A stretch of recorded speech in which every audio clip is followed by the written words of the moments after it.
Sai Ram, Namaskar.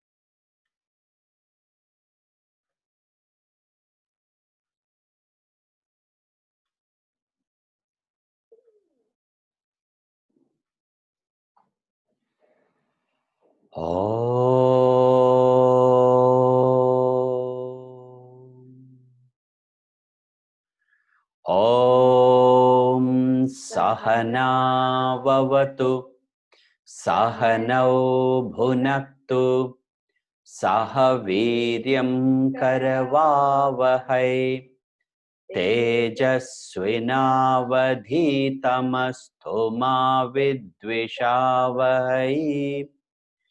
Om Shanti Shanti Shanti.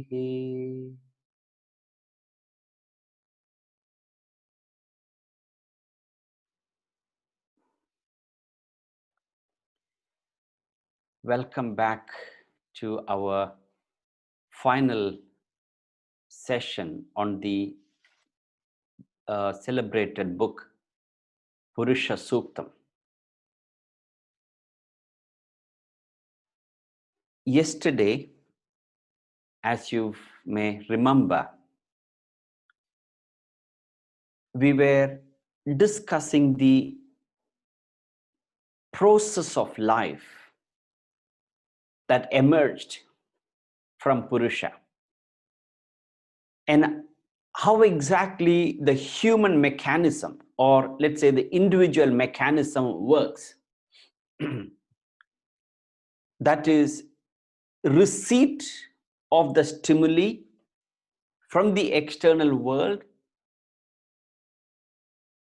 reaction within our own mind, intellect, and the ego, and response back into the world. And it will be called response only if it is initiated by intellect rather than whims and fancies of the mind. Now, one thing more that we need to understand is that we don't have much control over receipt of the stimuli, what kind of stimuli that we receive. So long as our eyes and ears or the senses are functioning, we helplessly receive the stimuli. We don't have any choice over it. But what we do have choice is the type of reaction and the response. That's what we need to understand in that context. We have a choice as to what kind of reaction we can have or render a response. In fact, it happened in the life of Buddha, Gautama Buddha, the founder of Buddhism. As Buddha was walking on a pilgrimage with a group of his disciples, he came across a man, an insane man, started hurling abuses at Buddha, calling him names, all kinds of abuses. And he just observed. He just watched the person hurling abuses at him, looked at him. No reaction whatsoever. For 20 minutes or so, he paid undivided attention to that insane person. And when the person finished everything, he's really tired because there's no reaction from Buddha. And he turned the face and walked away. And all the disciples followed Buddha. And in the evening, when they reached their hermitage, the ashrama, one of the disciples asked Buddha, "Sir, why didn't you tell us? Why did you keep quiet? That man was hurling abuses at you, calling you names for no rhyme or reason. Why did you keep quiet?" Buddha said, "It is his choice to speak whatever he wants. It is his choice to give whatever he wants. And it is my choice to take whatever I want. Now, he gave me so many things. Whatever he gave, I left it right there and came. Now you took it, you deal with it. Why are you telling me?" Now, when we react to other people's behavior, you are actually accepting it. And remember, other people's behavior have influence over us only if you react to it. Remember this. If you don't react, you have a control as to what. Sometimes silence can be a reaction in response. We have a choice. So we got to take control over. We got to use that choice. That's why I reminded you, maybe in this entire sessions, maybe a few times I have reminded you what Bhagavan Krishna said in the 10th verse of the 3rd chapter of the Bhagavad Gita. When Prajapati created mankind together with yajna, that is called free will, by exercising that free will, we can control what kind of reaction and what kind of response we want to. Sometimes response can be silent. Sometimes, some cases, you may need a bit more assertive response. Sometimes maybe a little more assertive, aggressive response. Depending upon, different people need different types of response, depending upon their nature. So that ability we have. So receipt of the stimuli, we don't have any control over. Everybody receive the same stimuli. If you're sitting in your lounge and if the music is playing, everybody listen to the same music, let's say. But then different people can have different reaction. If you are a bit more subtle person, you will enjoy classical music. And a person who's not exposed to classical music, Carnatic music, for them it may be just a sound, or it can be not enjoyable. Reaction can be different. And the reaction, you have a choice, so also response. So every sense organ has its own presiding deity or medium without which those senses are helpless. We discussed yesterday, the presiding deity for the mind is the moon. Moon has influence over the mind. That is where the relevance of astrology comes in. We discussed earlier classes. And presiding deity for the sun, for the intellect, buddhi, is the sun. Buddhi is the brilliance, shining. And we got to strengthen our buddhi, intellect, to be able to control the reactions or response, so that the reactions are not emotional. It is rational, like in the case of Buddha. But many a times we react to a situation where we don't need to. So that is the practical message for us to take away. And then in the 15th mantra, he continues with the discussion. Nabhya asi antariksham shiršnodyo samavartata padbhyam bhumirdishashotrat तथा लोकागुम् अकल्पयन् नाभ्या आसीत् अन्तरिक्षम् शीर्ष्णोऽर्जौ समवर्तत पद्भ्यां भूमिश्रोत्रात् तथा लोकागुम् अकल्पयन्. Narayana Rishi talking about the creation of Pancha Mahabhuta, space and the fire and Vayu. He discussed in the previous mantra. Now here he talks about the other other three elements rather. So the Pancha Mahabhuta, as you already know, are the space, air, fire, water, earth. Now, what exactly is the relationship of these 5 elements with reference to our perceptions? He says, Nabhya Asidantaricham, from his navel came space.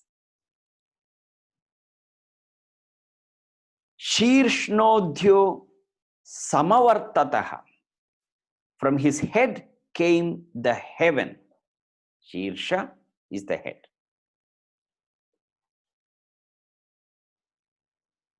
Padbhyam Bhumi. Bhumi is earth. And Disha Shrotrat, 10 directions from his ears. Tadha Logam Akalpayan. Thus the entire world was created. So, if you remember the previous mantra, created the livelihood, cow, goat, horse, sheep, etc. And then human being is created and made sure that the entire the mechanism, the function, and it's incredible, the most amazing creation. And then he spoke about the functioning of the senses. Now here, he's talking about the presiding deity, the medium through which the senses operate. All right. So what are the medium through which our senses operate? He says, the presiding deity for each sense organ, space for the ear. All right. For sound to travel, there has to be a space from one point to the other. In that sense. And then the presiding deity for the nose is the air. The function of smell happens, or the air carries the smell so that the nose can sense it. Without the air, the nose cannot function. And presiding deity for the eye is the fire, meaning light. So, when you are looking at something, what are you seeing? You are not seeing an object as we misbelieve it to be. For example, if I were to hold an object in front of you, all right, I'm holding a black pouch in front of you, all right? This is a pouch for my mic. And I ask you, what do you see? What color do you see? Obviously, you'll tell me black color. And then I switch off all the lights around me and the room is pitch dark. And I promise you, I guarantee you, I'm still holding this object in front of you. I ask you, what do you see? You can't see anything. Darkness, you can't see. So what are you seeing? You are seeing, when you say I'm seeing something, this object is nothing but object bathed in light. If there is no light, you can't see it. So without the light, eye becomes inactive. Mm. So the presiding deity for eye is fire, and presiding deity for tongue is water. Without water, without the saliva, you can't taste it. Try it. Dry your tongue, place a sugar cube or salt on your tongue and see what happens. You need the medium of water for the tongue to operate. So that is the presiding deity for the tongue. Water. And then earth, the presiding deity for skin. To feel the sense of touch, you need some object. Right?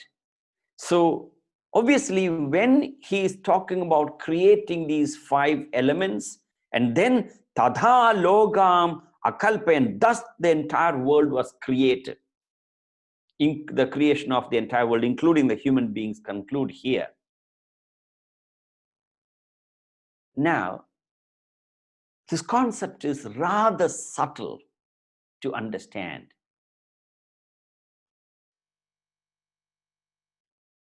He's talking about creating the 5 elements.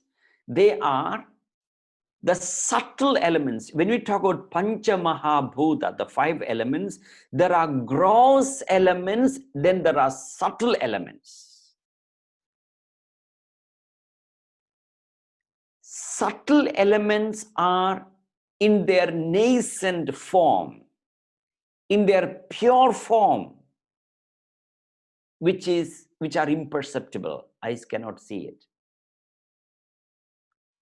So our thoughts and emotions, or the subtle body, are made up of subtle matter, the same space, 5 elements, Pancha Mahabhuta, space, air, fire, water, earth, in their nascent form, in their subtle form. When these 5 elements go through a process called Panchikarna. What is Panchikarna? Panchikarna is, Shankaracharya in Atmabodha spells it out so clearly. It is pentamerous self-division and mutual combination is Panchikarna. Let me explain to you. 5-fold division of each of the element and mutual combination.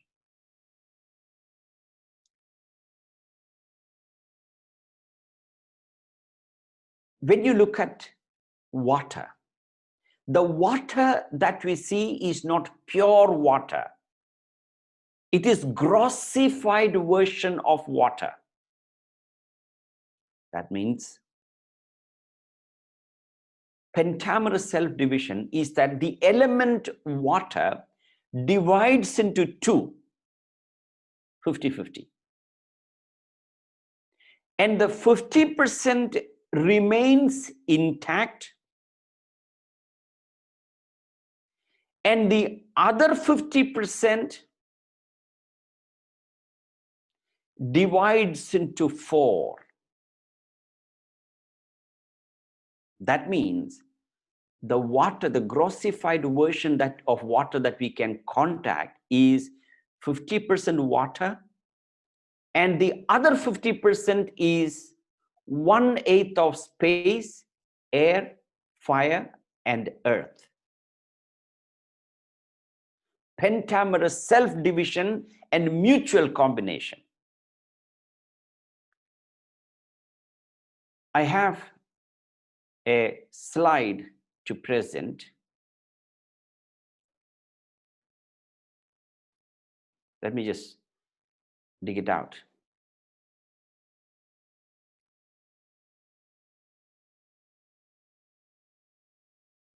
So that to make it very clear to you.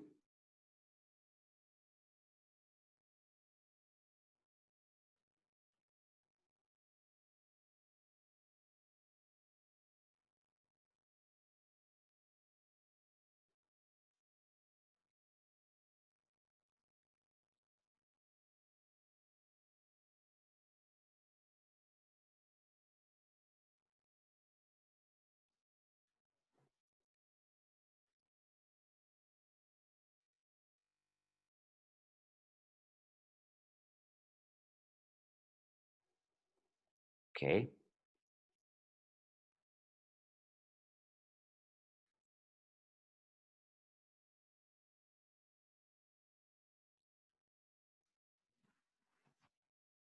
Can you see that? Panchikarana is pentamerous self-division and mutual combination. So here you have the one right on top, purple color is space, then bluish color is air, then the orange color is fire, the light green is water, and the other leaf green is the earth. All right. So the first 5 is in its pure form, and then it divides into 2. All right. And in the third stage, the 1/2 divided into 4 parts. So if you look at the gross space, top right corner, all right, the gross space is 50%, 50% space, and the other 50% is made of air, fire, water, earth.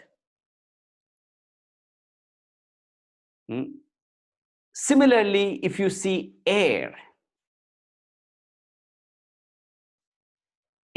splits into 2, and then 1/2 splits into further 4, and that gets distributed into all the other 4 elements. So in the final version of the gross air, if you see, half of air and the other half is made of the other 4 elements. So this is called gross air. That's what you feel. Similarly, fire, water, earth. So the earth that we see is grossified version of earth. The pure earth is invisible.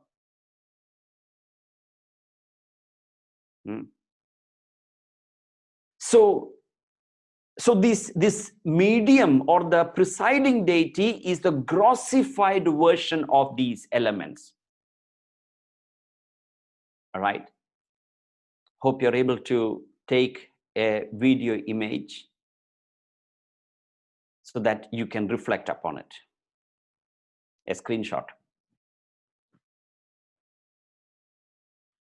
Okay.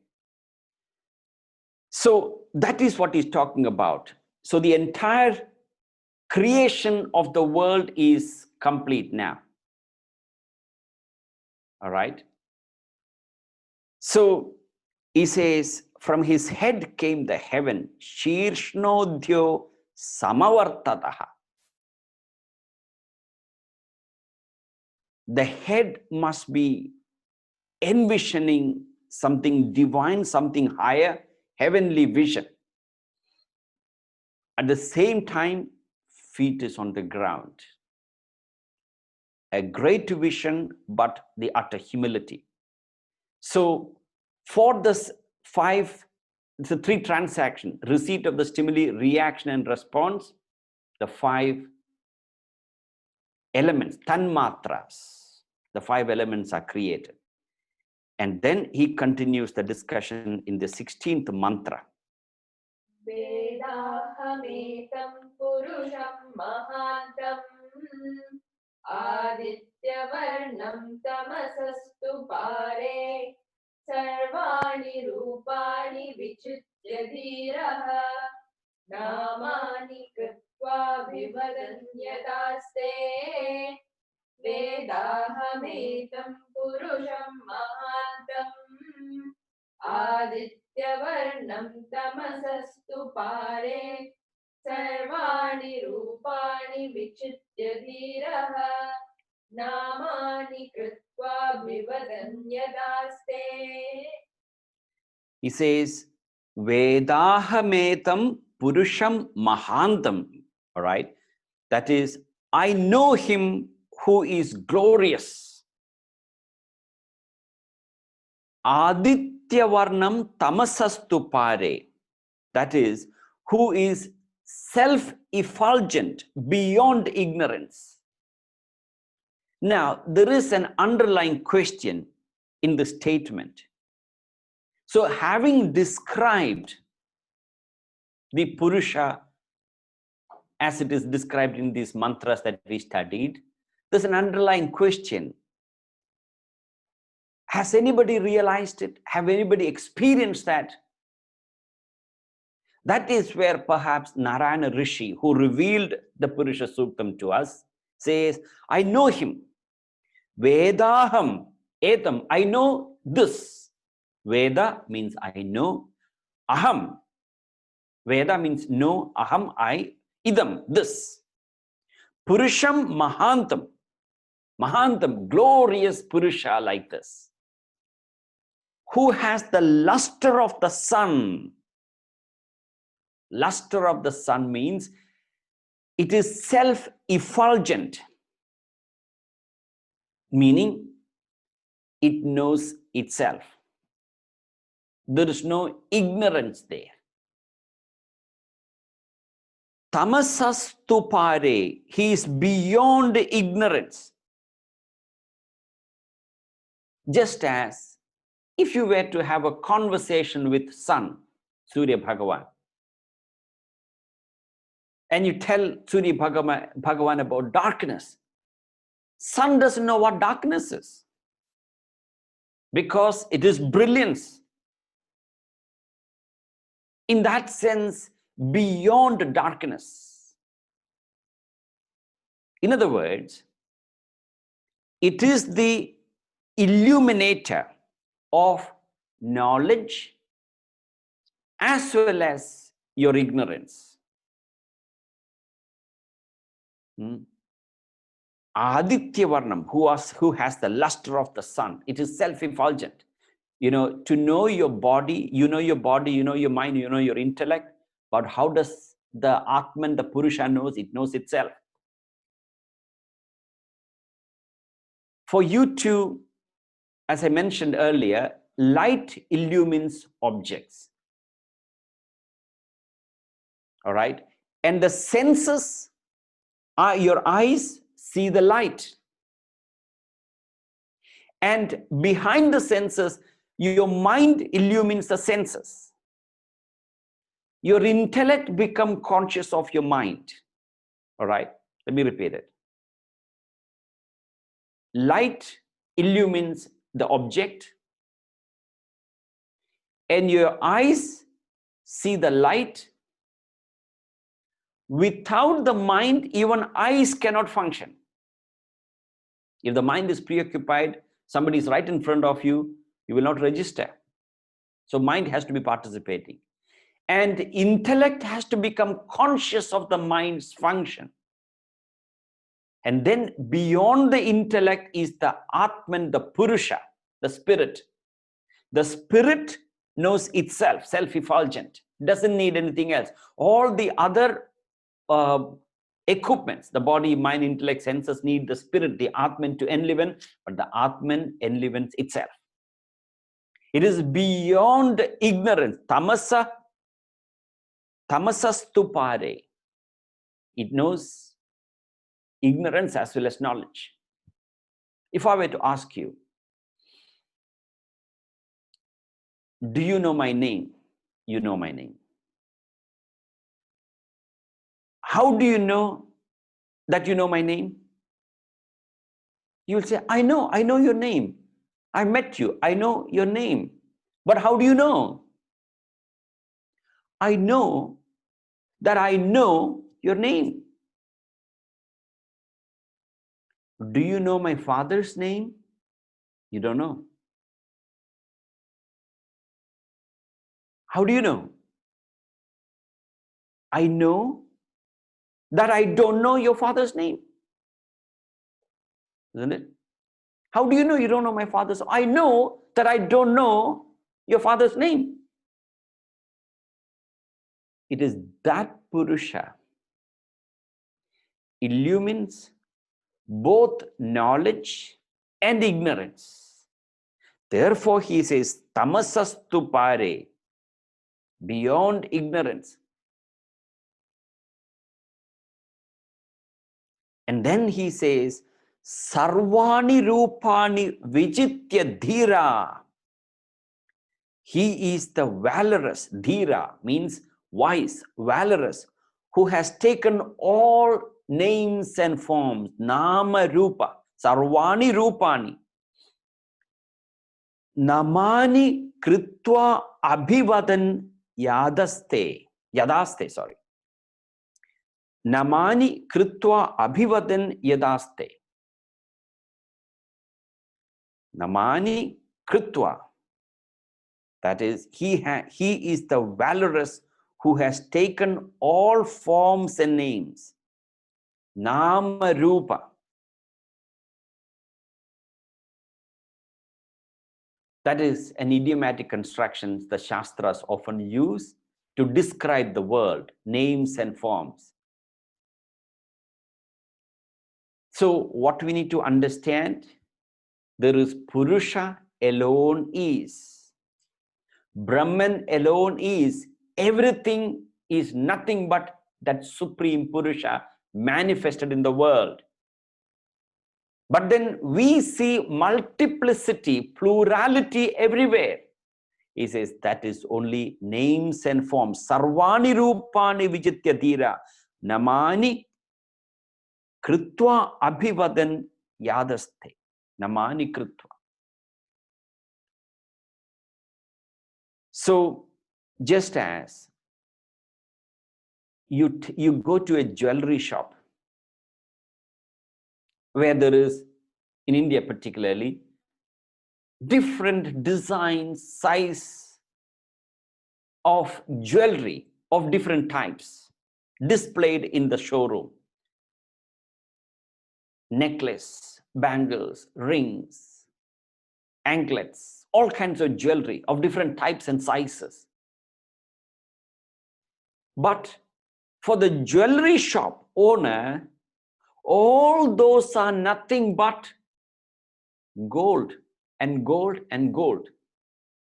But for you and me as a customer, if you were to go to the jewelry shop, we see names and forms. But for the jewelry owner, he will charge you for the weight of the gold. They might add depending upon the work. If the labor charges, if the jewelry design is a bit complicated, there may be little extra charges. But as far as jeweler is concerned, it's only gold. Or let's take the other way. You're taking some gold to sell it to him. Whether you take rings or bangles or necklace or chain or anklets or anything that you take, for you, there are different names and forms. For the jewelry shop owner, they will weigh the gold and give you the money. In the same way, the original Purusha, let's say the original owner of the world, so to speak, all these are nothing but names and forms. When you go to a potter's shop, mud pot, you can see pots of different sizes, designs, colors, etc. But for the potter, it is simply clay. But for us, it is names and forms. Different clothes that we wear, assuming the clothes are made of cotton, different colors and shapes, but in essence, they are nothing but cotton and cotton and cotton in that sense. Sarvani Rupani Vijitya Dhira.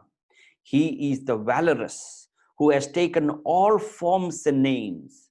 Nama Rupa. So that Purusha manifests in the world in these names and forms. Verse mantra 17. Data purastadhya muda jahara shakra pravidvan pradishascha tasraha tamevam vidvan amrita iha bhavati nanya pantha ayanaya vidyate Data purastadhya muda jahara शक्रप्रविद्वान् प्रदिशश्च तस्रः तमेवं विद्वान् अमृत इह भवति नान्यः पन्था अयनाय विद्यते. He says, Dhata purasthadyam udajahara, meaning the one whom the creator, Brahma, saw and revealed to Indra, and Indra perceived in all four directions. Indra, the king of gods, saw this in all four directions. What that means is that saw the manifestation of Purusha everywhere. It is all pervading. That is the understanding. Chakra. Chakra is the another name for Indra. The all-pervading reality. He says, Tamevam vidwan amrita iha bhavati, knowing whom I become immortal. The only way to become immortal is to know him. Knowing him means to become him. The way to know is to become. Just as,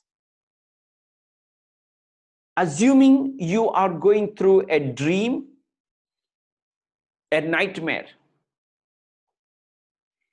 In the dream, you have a totally different identity. You may have had a full meal and lie down, having come back from party. And you slept and you had a dream. And in the dream, you could be dreaming as a person who's suffering from starvation and penury. You are unemployed, no food to eat, nothing, you're really, really struggling in the dream. So long as you are in the dream, you will go through the pains and sufferings of the dream. Now, how can you know your waking state, which is your original nature, which is your original state that you're comfortably settling? The only way to know the waker is to become the waker. So long as you are in the dream, you cannot intellectually conceive the waking state. So to know is to become in that sense. Knowing whom I become immortal. So to liberate from the suffering of the dream, you got to become the waker. Similarly, for us to liberate from this pains and sufferings that we go through, even if you say, I'm a very happy person, still there is a lot of pain and suffering. You don't realize that. So how do we liberate ourselves from this pain and suffering? The only way is to become that. To know is to become. As I said, even the happiest person still go through a lot of pain and suffering. So when somebody says, I am a happy man or a woman, our happiness at the moment is dependent upon many external factors. Our happiness has cause. Something makes you happy. Whereas this happiness of Brahman that he is talking about has no cause. There is no reason. In fact, in actual fact, you don't need a reason to be happy. The moment you have a reason to be happy, that is momentary, that is temporary happiness. I am happy because X, Y, Z. If you say, I am happy because X, Y, Z, that cause is not permanent. Since that cause is not permanent, the effect, which is happiness, also will not be permanent. Whereas this happiness, the Purusha, the level, the state of Purusha is there is no cause and effect applicable. Therefore, to know is to become. And then, elsewhere in the Upanishads he says, Brahmavit Brahmaiva Bhavati, Mundaka Upanishad. Brahmavit Brahmaiva Bhavati. Brahmavit means one who knows Brahman. He uses the word Brahman there. Here, Purusha Suktam uses the word Purusha. Both are the same supreme being, named differently. The problem today is in the field of religion. Different names representing the same supreme Purusha is misunderstood. It's the same name. Once there were 3 boys, good friends. It so happened that these 3 boys were from 3 different countries or linguistic group. One was an English boy. The second boy was a Persian boy. And the third one was an Indian boy.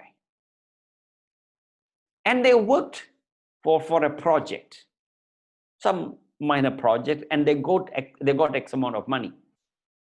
Having got some money, they wanted to buy a fruit.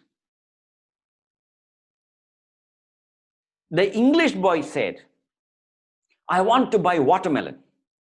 And he was very vehement. He insisted that he wants to buy watermelon. Then the Persian boy said, I want Hinduana. He was very insistent that I don't want watermelon, I want Hinduana. And the Indian boy said, I don't want watermelon, I don't want Hinduana, I want tarboos. All 3 of them were quibbling and quarreling because all 3 of them wanted different objects. So they assumed. English boy said, I want watermelon. Persian boy said, I want Hinduana. Indian boy said, I want tarboos. And there was a man passing by who knew all the 3 languages. And when the man saw these children quibbling, fighting about something, he stopped and observed what they're doing. And then he realized they are fighting over something which means the same thing called different names. And then he approached the children and said, children, what is the problem? And the kids explained to him, this is the problem. All right, trust me. Give me the money. I will get you exactly what each one of you want. Trust me, I will not run away with the money. Give it to me, I'll give it to you. Give you exactly what you want. So he took the money, went across, brought a fruit. And he divided the fruit into 3 pieces, 3 equal pieces. And he called the English boy and said, what do you want? I want watermelon. And the man gave 1 piece of the watermelon to him. Is that what you want? And the English boy was very happy. He got what he wanted. And then he called the Persian boy. What do you want? I want, what do you call this, Hinduana. Gave him the 2nd piece. In Persian, Hinduana means watermelon. Gave him the 2nd piece. And he was also happy with what he got. And then he called the Indian boy. What do you want? Tarboos. He gave him the 3rd piece. And he was very happy he got what he wanted. Now, what was the quibbles and quarrels over? Simply the same fruit called in different names.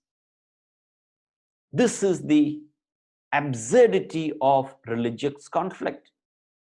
I'm not only talking about between 2 religions, within one religion itself, in Hinduism. The followers of Vaishnavites, the followers of Shaivites, the proverbial conflict. They're always in loggerheads with each other. And yet, when you go to the Shastras, the Vishnu and Shiva is one and the same thing. Some of you have joined when we studied Bhajagovindam. Shankaracharya was a pioneer of Shaivism, all right? And he tells his disciples, worship Vishnu. Among masters, there was no such confusion. Among masters like Christ, Muhammad, and all those, there were no, it is the followers who misunderstood that it is the same supreme reality called in different names. So there he calls Brahma, here he calls Purusha. Essentially, it is the supreme all-pervading reality. To know him is to become. Nanya pantha ayanaya vidyate. There is no other way to attain immortality except by becoming it. He is eliminating all other options, all other choices. There's nothing else you can do. Na anya pantha. Na anya. No other pantha, path.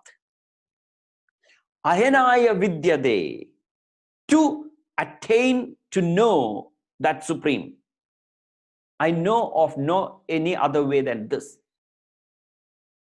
But then you might think, what about the other spiritual practices like karma yoga, bhakti yoga, jnana yoga, hatha yoga? What about those spiritual courses? All those spiritual courses ultimately leads you to know him, the Purusha. Now let us come to brass tacks. These spiritual path, karma yoga, bhakti yoga, jnana yoga, hatha yoga, etc., all of them helps us to eliminate our desires, our karma. The formula is man minus desires equals God. Purusha, the supreme reality, God, you are already. But that divinity is veiled, enveloped by our desires, ego. So when we engage in karma yoga, bhakti yoga, and jnana yoga, these yogas will not let you know the Purusha. Then what do these yogas do? These yogas will eliminate, eradicate the veil called the desires of karma. Just as you need fire for cooking, everything else is a process. You can't just put all the vegetables in a pot and cook, can you? You can't. So what do? Vegetables, you got to wash it, you got to clean it, you got to skin it, peel it off, and then chop it, and then put in the pot, and then finally you need heat. That is a common phenomena. There is no other way to cook food than heat. Is there any other way to cook food? Yes, you can use the heat in different way. You can use some villages still in India, they use cow dung cake as a firewood, as a fuel to cook. Or some people use firewood, they use gas or microwave or induction heater. Whatever way you use heat, there is no other way to cook food but heat. Karma yoga, bhakti yoga, jnana yoga, etc. is like washing, peeling, cleaning, all those processes, preparation. Yes, these yogas are necessary. You got to continue, practice those yogas diligently. Those yoga will eradicate the desires. That's what they do.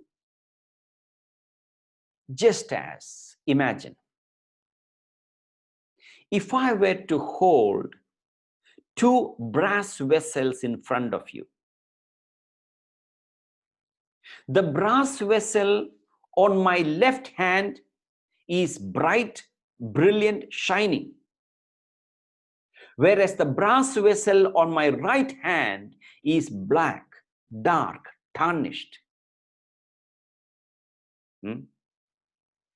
Both of these brass vessels are manufactured by the same company, same batch of manufacturing, same metal, same date, everything remaining the same.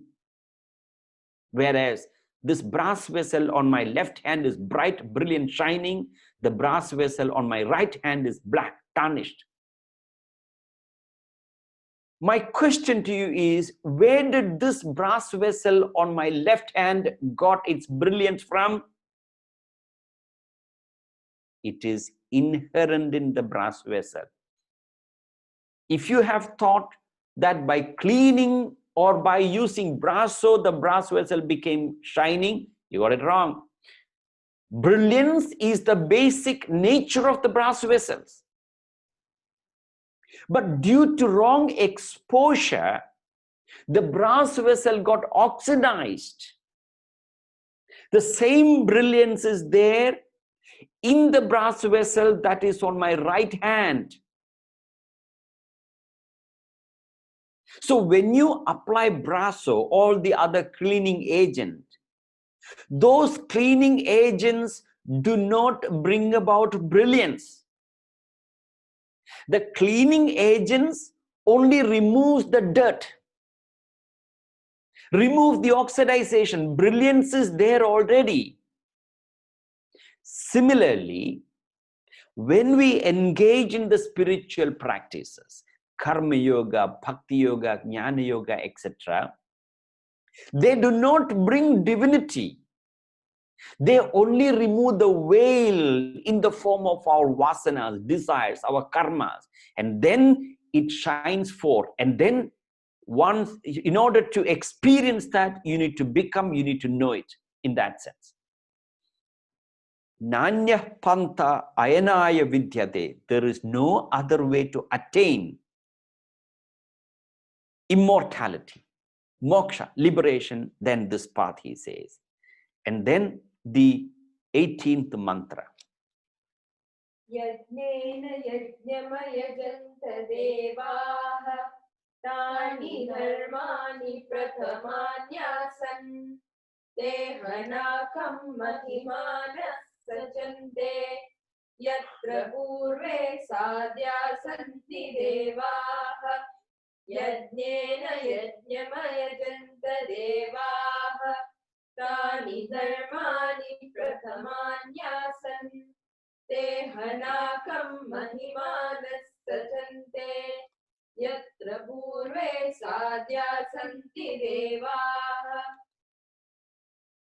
The final verse that we are studying, the 18th mantra. Some of you may wonder, why are we only studying the 18th mantra? As you may already know, Purusha Suktam has two sections. That is, the first 18 mantras are called Purva Anuvakam or Purva Narayana, because it is given out by, revealed in the minds of Narayana Rishi. It is called Purva Narayanam, and the next 6 mantras are called Uttara Narayana or Uttara Anvakam.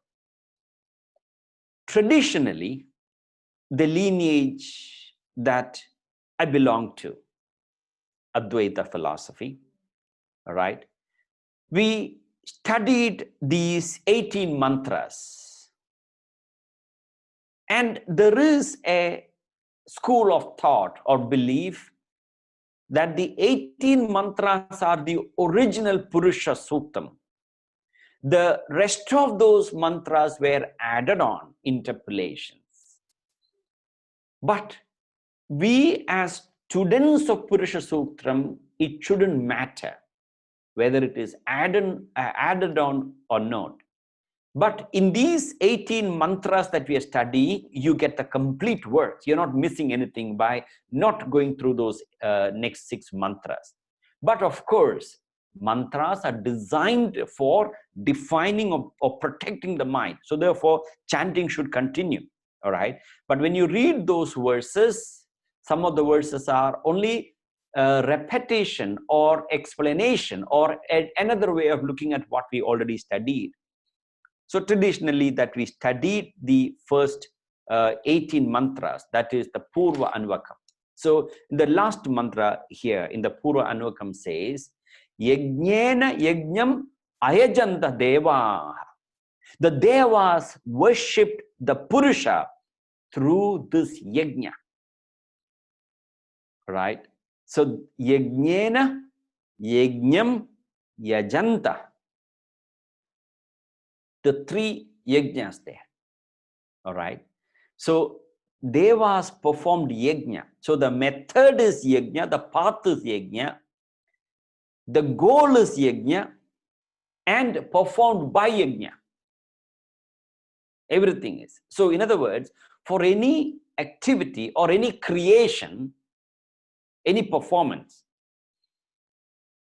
there are three causes.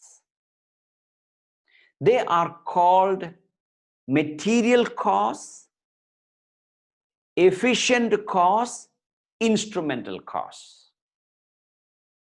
So in the process of creation and the functioning of the world, all the three causes are nothing but the same yajna.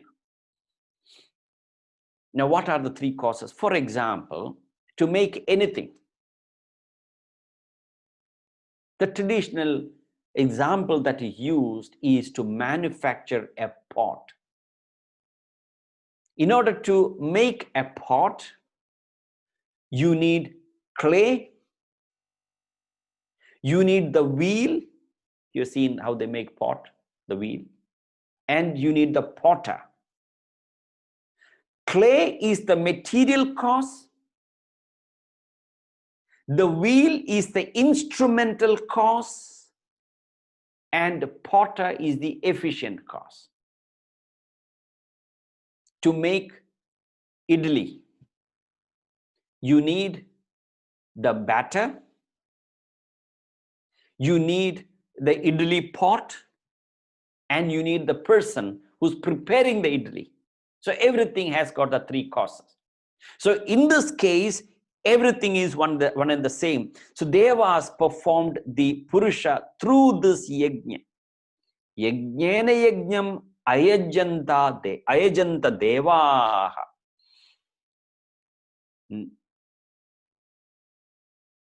Don't forget that important verse. Very fascinating verse. In fact, there is a lot of depth in that verse, the 10th verse of the 3rd chapter of the Bhagavad Gita, when Krishna said, Prajapati created mankind together with the yajna and gave a birthday gift, as it were, and said, let this be the milch cow. By this shall you propagate. And in order to reach back, you sacrifice the yajna itself, you give it back. In other words, we use that yajna to evolve spiritually and eventually return back that yajna to Prajapati, the Supreme, as it were.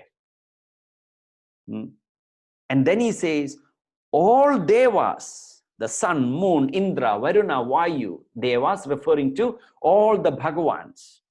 Vayu Bhagavan, that the wind god, water god, Varuna Bhagavan, and then space, everything, fire god, all of them, he says, Tani Dharmani Pradhamanyasan, meaning all Devas work, they perform their duty.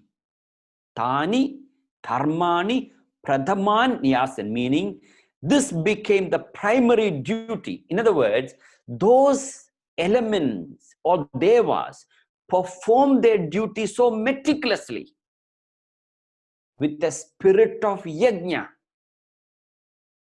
River continuously flows without any motive. River doesn't ask, I am giving water, or the lake doesn't ask, I'm giving water. The trees bear fruit without any motive. Cows give milk without any motive. The nature functions so meticulously without fail. So these Devas referring to all, remember, in pre-Vedic time, these elements were referred to as Vedas, the Devas. So that's what he's saying. All devas, tani dharmani. Dharma means their duty, their basic nature. If fire doesn't perform its basic nature, basic dharma, the word dharma is a very short word, but there are about 40 meanings. In context, different meanings. One of the meanings of the word is dharma means duty. Another word, dharma, means nature. Dharma means righteousness. These are the words that largely used in the Shastras in our common parlance. There are many other meanings also. For example, water. Water has got about 40 synonyms in Sanskrit. And each word has got different understanding. You know, when water leaves the dark cloud in the sky, there is a word for it. When it reaches the ground, there is a word for it. And when that water mixed with mud, they use another word. Jalam, Varijam, all those are, you know, neer. They're all the synonym for water. There are many other names. So dharma means nature. So these elements perform their nature so meticulously. That is why when you go to the Upanishad, Vedas, they tell us that one of the very important element of life is gratitude. Gratitude for what? Gratitude to these elements. It is called rina. Rina means indebtedness. There are 5 indebtedness. That is rina. All right. First one is deva rina, meaning gratitude to these devas, that referring to the elements. Because fire, if the element fire misbehave, there can be disaster. Isn't it? If the water element, the Varuna Bhagavan, don't perform his dharma, if it's too much water, there will be flood, like is happening in India now. If it's too little water, there is drought. So, you know, rain comes adequately so that it's enough for us to live, isn't it? So they are performing their duty in a spirit of yajna. Similarly, the Vayu Bhagavan, if the Vayu misbehave, there can be tornado, there can be hurricane. You can have all the defense system and protections, etc. America or every country spends billions upon billions of dollars for the country's security, but we have no security against tornado, hurricane, etc. Our defense system failed, but we can only pray to Bhagavan that let these elements behave themselves, they perform their dharma. So therefore he says Deva Rina, and then he says Pitru Rina, that is gratitude to our Pitrus, ancestors. You know, if you and me are a little bit spiritual, we have inclination towards the spirituality and practice righteousness, dharma. And if you think you are healthy, don't think that only because you are exercising, you are eating healthy, that is the reason you are healthy. No, you have inherited the genes from your ancestors. If they did not think positively, spiritually, if they did not eat healthy food, you would have inherited unhealthy genes. So we owe it to them who we are today. Pitruna, that is why in Hinduism, we worship our ancestors. During the Pitru Paksha, we express our gratitude. Pitrurina. And the third indebtedness is called Rishirina, gratitude to rishis. That is a galaxy of sages and saints. Sacrificed their life, especially in the deep recesses of Himalayan jungles, in that biting cold, lived there, contemplated upon the supreme reality, and in their mind this wisdom were revealed. So we express our gratitude to Narayana Rishi, who revealed to us the Purusha Suktam. Similarly, they were a gamut of sages and saints. So we express our gratitude to all of them. So when you express your gratitude to your immediate guru, and that guru represents all those sages and saints. That is why in Hinduism, this age-old tradition called Guru Sishya Parampara is glorified, and the day is dedicated to paying our obeisance to that Guru. That is called Guru Purnima. And it's also happened to be the birthday of sage Vyasa. It is also called Vyasa Purnima. And then Buddha, that is the animals, all the plants. Sorry, the fourth one is Manushya, that is gratitude to the society, the people. The fact that you are able to do one activity, to perform that specific activity, there are thousands and thousands of people are working behind the scene.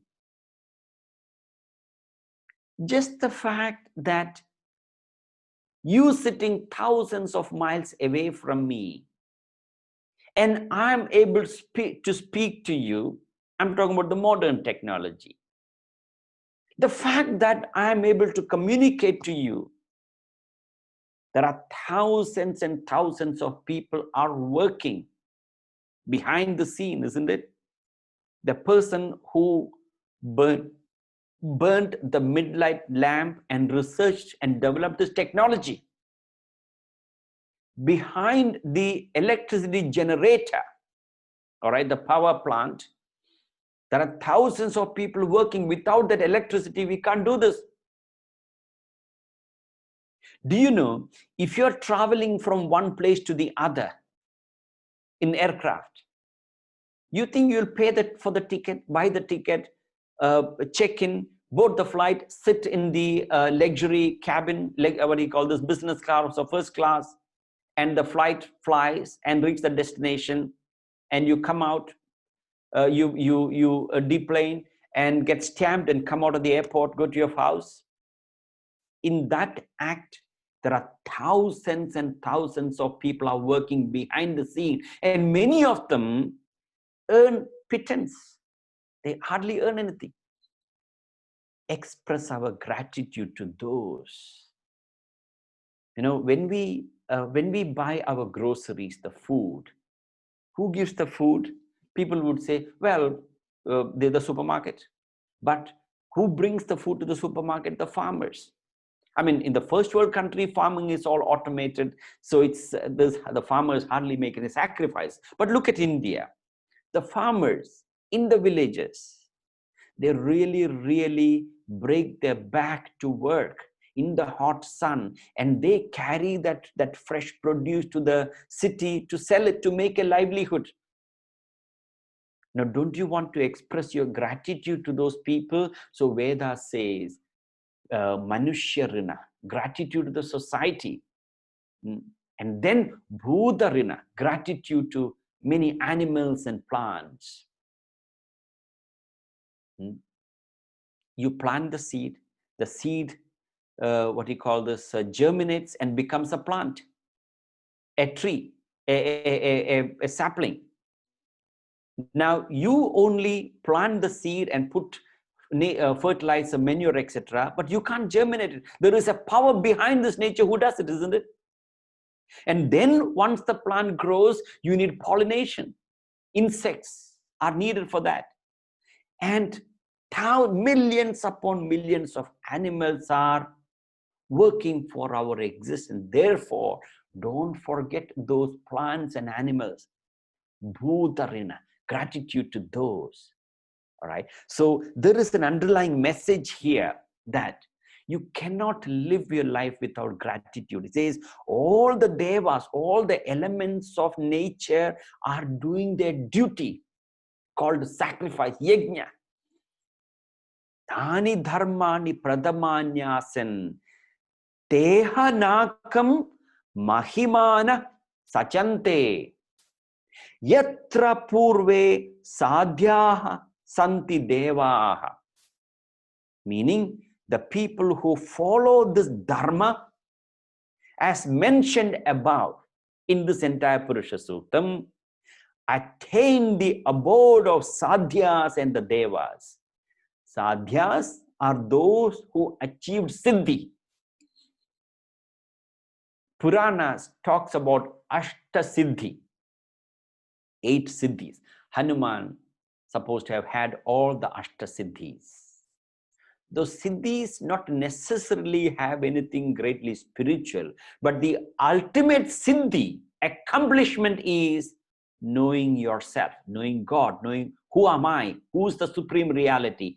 That is the ultimate siddhi. So those who have known that ultimate accomplishment or reached that ultimate accomplishment, known the supreme reality, such siddhas are called sadhyas and devas, who's already in the realm of God consciousness.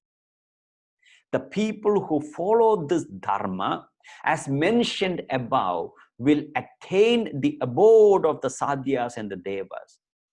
So the Sanskrit word that is used here is teha nakam. Nakam is a word for heaven. Nakam, although heaven means not a geographical place, all right? There are, a lot of people understand that heaven as there is a geographical place. Some of the other faith also tend to believe that you do certain deed and you will go to heaven and you'll have such great experiences. There is no such thing as geographical place. When our Puranas talks about Swarga, that is not a geographical place. It is a mental condition. It's a state of mind, a state of happiness. But Nakam, that is referring to, is not even the state of happiness. It is not even a state of mind. John Milton in Paradise Lost says, mind is its own place. It can create a hell out of heaven or a heaven out of hell. It is a state of mind that creates heaven or hell in whatever circumstances that you are in.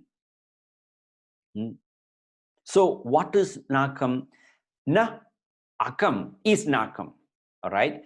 Kam means happiness, pleasure.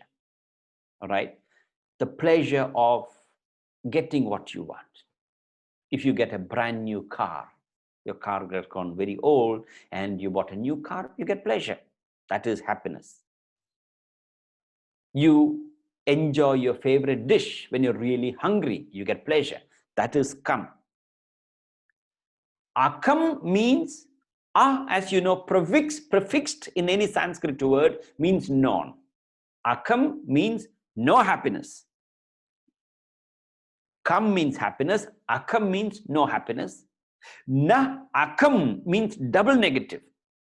Na akam means beyond happiness, beyond joy and sorrow. In other words, this happiness, Nakam, that is referring to is the experience of God consciousness. It is not the state of mind or heaven that we call. So in other words, the sadhyas and devas, they have trodden this path and reached that state. So let us follow their footsteps. Tehanakam mahimana sachante yatra purve sadhyaha santi devaha. The people who follow this dharma. In other words, what is implied here is that a total devotion and surrender to those sages and saints who gave us this path. It is not a blind obeisance. It is not a mechanical surrender to them. Use our intellect to understand how to follow. And then we reach that stage called Nakam. the state, the experience of beyond happiness and unhappiness. That bliss of God realization is said to be beyond what we experience. That is what is implied here. So he says, Yajnena yajnam yajantah devaha tani dharmani pratamanyasam tehanakam mahimana sachante yatra purva sadhyaha santi deva. Sadhyas, the most highest accomplishment is God realization, because reaching there, nothing more to be accomplished. Every other worldly accomplishment, be it siddhis, also has limitation. Thus, we have come to the discussion of the Purusha Suktam in the Purva Anuvakam. Now, before I take up some question, the tradition is that we together chant the first mantra. All right. Now, why do we chant the first mantra? Is to indicate that we have not finished the study, we have just begun. We have just begun. So to express our humility, so we have, remember the three phases of ignorance that we discussed. I don't know, I don't understand, I don't experience. The real study concludes when we actually experience the bliss of God realization within right here. Until then, we are all seekers. To express our humility, the tradition is that we together chant the first mantra. Om Tat Chayora Vranimahe Gatri Yajnaya Gatri Yajnapataye Devi Swastirastunaha Swastirmanushevyah Udvam Jigatu Beshajam Shanno Astu Dvipade Shanchatushpade Om Shanti Shanti Shanti. Brothers and sisters, it's been a very gratifying experience. Before we take up some questions from you, those of you who may have missed a session or two, please catch up those sessions on the YouTube, my YouTube channel. You will find them uploaded. It has not been made public, but it will be made public today. So you can catch up those lessons. Or some of you who have attended and you feel like you want to go back to listen to it again, feel free to go back to listening to those the sessions on YouTube on my channel, that is MK Angajan. And also, if you have not already done it, please subscribe to the channel MK Angajan, so that we do upload videos every now and then. And some of them are short videos, appetizers, giving certain stories with a specific theme, etc. And sometimes it'll be a discourse like this. All right. So you'll be notified. So please, subscribe to the channel, and also don't forget to press the bell. All right. Just imagine that you're ringing the bell in the mandir. All right. Press that bell. So, and then subscribe to that. So we have a few minutes to take up some questions, and being Sunday. All right. You can, yeah. So, all right. Somebody is asking, where do we give our Guru Dakshina? We will post a link right now. What do you call this? There is the link that we can send it to you. We are asking, we are posting that now. All right. So you can do that in the link. All right. So the link will be linked to the website. So that will take you to that. Appreciated your thought. If you want to ask questions orally, you can please unmute yourself, or you want to post a question on the chat line, that is also fine. And of course, we express our gratitude to Ramugaru, who teaches us, our family as well, the chanting of the mantra meticulously. I mean, he takes a lot of care, a lot of sacrifice to make sure that we chant the mantras. I don't chant because I must confess, I still need to perfect it. My family, they chant regularly while I'm traveling, etc. So thank you, Ramugaru, for your dedication, and all of you who's learning the chanting. Remember, this devotion is reciprocal. All right, when you reciprocate that devotion to your guru, in the case chanting, something happens to the teachers. All right, so show that commitment that we discussed earlier, and you will find immense value. All right, and now that you have got an idea what the meaning of the Purusha Suktam, it will make a difference. So chanting endows you with devotion. Understand the meaning empowers your intellect. All right, so there is a question in the 5 elements, who's the deity for earth? All right, I don't think there is a deity that is discussed here for earth. It is only used the word bhumi, that is bhudevi. All right, it is, although it is not mentioned here, but there is reference in the shastras, bhudevi, that is Mother Earth. All right, and it is considered female. All right, so that is the deity for earth. All right, and as you know the story, in the Ramayana, Mother Sita is the daughter of Bhudevi, isn't it? All right.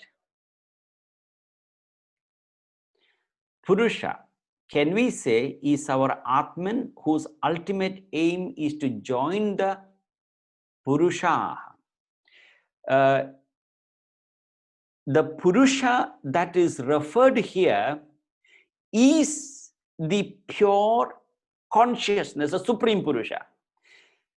The Atman that you're referring to, these terminologies are slightly technical.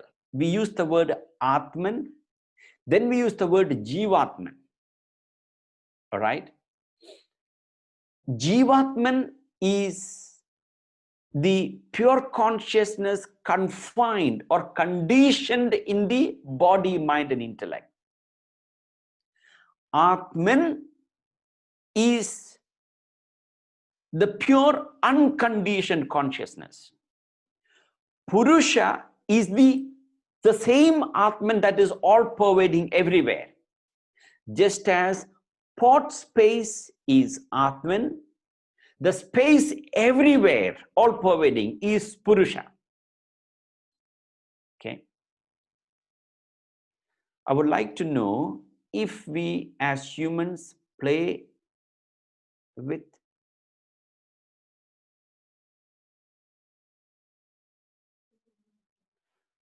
can you please rephrase that question? I would like to know. Oh yeah, okay. I would like to know if we as humans play with Panchabhutas, I mean the nature, the creator, created all these disasters. Oh yes, very, very. We as human, because of our ego and selfishness, did not understand the intelligence of nature. Out of sheer arrogance, we believe that we are more intelligent and more intelligent than nature. We began to manipulate. We began to fiddle around with the intelligence of nature, and that is how disasters and pandemic. So we need. That's why the 5 rinas that we spoke about earlier. All right. We have no right to see, look at what we are doing. We think we are more intelligent. So we produce genetically modified food, make it more tasty and more quantity. Similarly, we make genetically modified animals. A chicken that takes probably 6 months to grow, they produce it in 3 weeks. These are all obvious things that you know. There are many, many other ways that we are disturbing with the intelligence of nature. Remember, human intelligence is not, can never ever overpower the intelligence of nature. If you believe and if we mess around, it will boomerang. All right. So we cannot play around with the intelligence of nature. All right. So we are actually playing around with it. And that is why we have disasters. And in fact, elsewhere in the Puranas, there is reference to these disasters where when humans don't, things like, you know, we unduly focused upon medical science, and we have increased our expectancy. From last century or a couple of centuries before, life expectancy from about 50 or 60 years to 80 years. As a result, there is a population explosion. All right. Why? Because we manipulate. We rather live a short life, meaningful life, happy life, than long life with a lot of pain and suffering. And remember, there is no such thing as short life. Okay, we finished the short life. If you don't finish the karma, you'll be reborn again. So there is no death. So we want to extend our lifespan more. So in many ways, we are messing around, correct? Since we are talking about the Vedas, referred to as Shruti because of what we heard, yes, can you throw some light on Shabda Brahma? See, Shabda Brahma, very often referred, literal translation is sound Brahma, all right? Now, the Shabda Brahma is referred to the mantra Om. Om is the logo of Brahma. Logo. It is not Shabda Brahma, Shabda Brahman. Brahma and Brahman are two different. Brahma is one of the trinities. Brahman is the supreme reality, the Purusha. All right. So Om, when you chant Om, you know, there is an article in my book, From Gods to Godhead. From Gods to Godhead. You could secure that through my website. If you haven't, there is electronic PDF version available. So there is an article explaining it very clearly. What does the mantra Om mean? We have touched upon it during the Purusha Sutra. All right. So if you really understand the entire dynamics of Om, ancient sages and saints have conceived that mantra Om. So that mantra Om generally referred to as Shabda Brahman. All right. And that Om reverberates all over. Pranavam is another name for that word. All right. Desire is not necessary even for ultimate realization. Yes, there is a necessity. You need a desire for God realization. All right. The desire for God realization is also a desire. Like you have desire for food, desire for clothing, desire for car, desire for many other things. All those are worldly desires, right? Those desires prevent you from reaching God realization. Whereas the desire for God realization, desire for moksha is also a desire, but that desire is very unique. What is the uniqueness of that desire for God realization? That is, that desire for God realization has the ability to remove all the other desires and disappears itself. That is the uniqueness. And that desire is called mumukshatva. Mumukshatva means that burning desire for liberation. Just as if your head is pushed under water, how intensely you crave for oxygen, That must be the intensity of your desire for God realization. Adi Shankaracharya in the Atma Bodha uses the example of Kataka nut.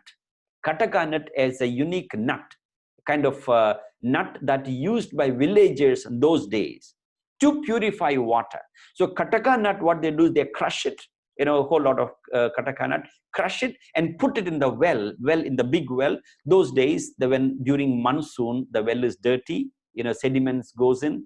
So in order to clean, they put that Kataka nut. Today, we use alum, if you know what that is. I'm sure you know. Alum is a chemical. So in the ashram, we used to do that also, where I spent 11 years studying Vedanta. Crushed alum, mix it in water, pour it in the well.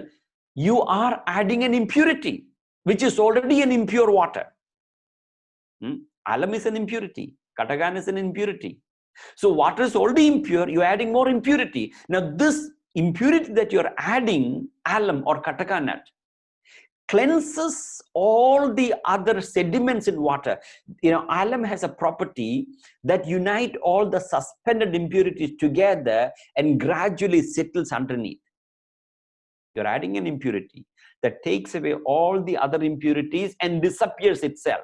So desire for God realization is like the new impurity. That desire for God realization takes away all the other desires and itself disappear. You only have to develop that intense desire. That is why in the Bhagavata Puranam, Krishna steals the butter. Remember, what is Krishna stealing? He's stealing that. We analyze the example of butter, clarified butter ghee the other day.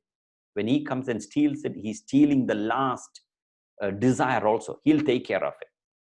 And he gives us the guarantee in the, what do you call, the 66th verse of the 18th chapter. That Sarvadharman parityaja mamekam sharanam vraja aham tva sarva papebhya mokshaishyami mashujaga. Sarvadharman parityaja. You renounce all the desires. Take refuge in me alone. Make that one desire intense, and I will take away that desire also. Right? Can you please explain the distinction between Purusha and Atma again? Okay.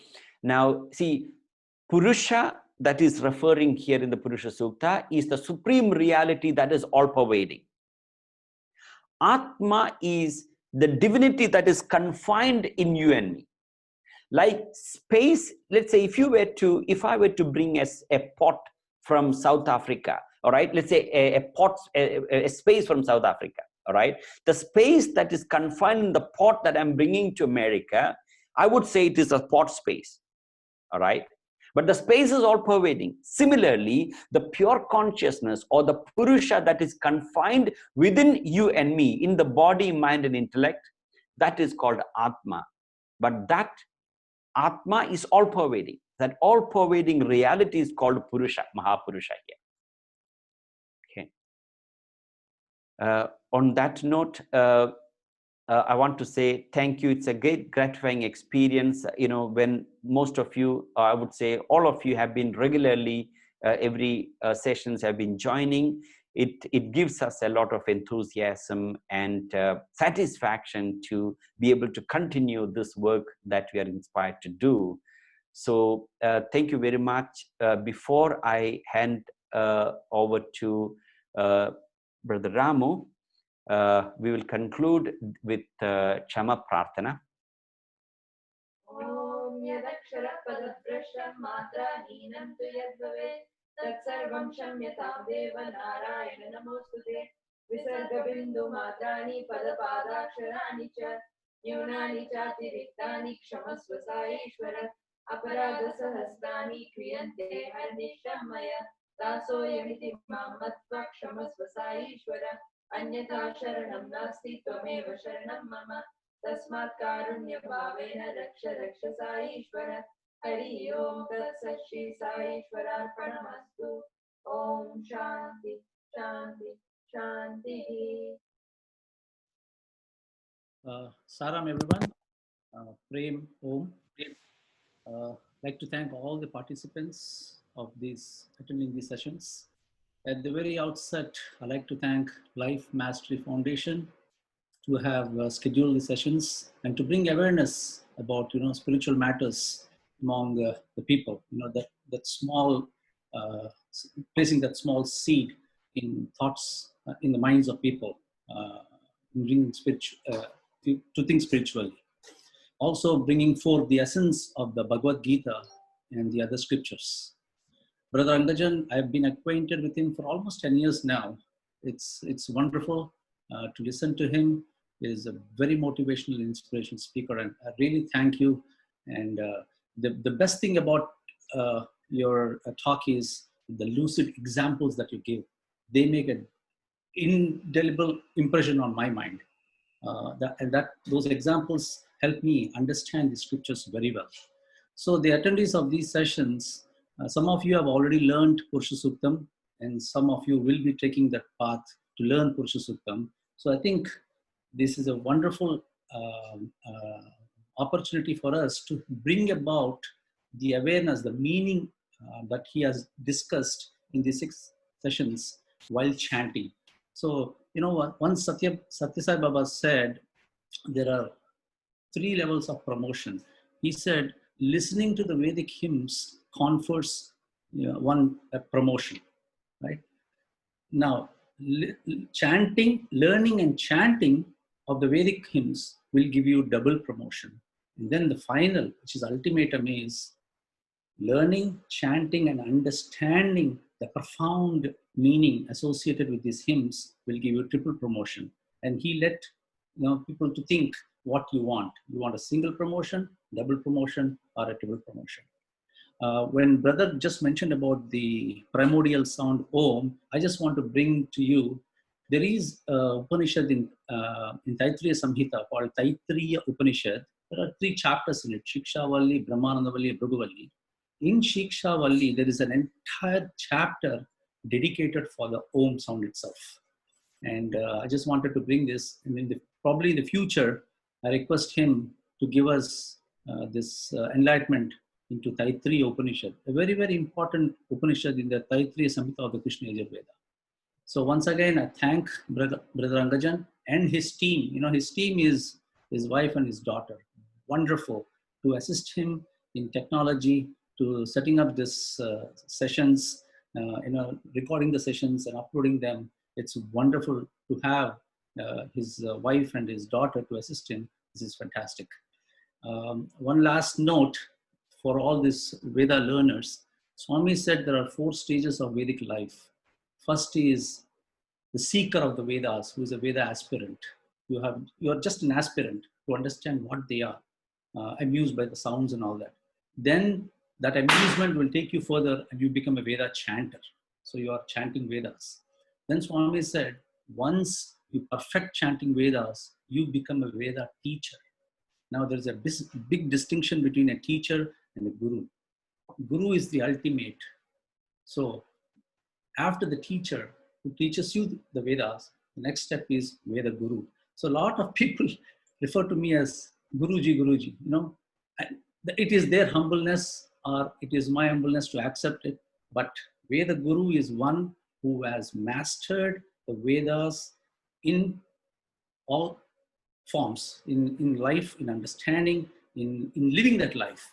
So Swami also said about Vedas, they bring about the principle of samatva, meaning the unity, principle of unity among the entire creation.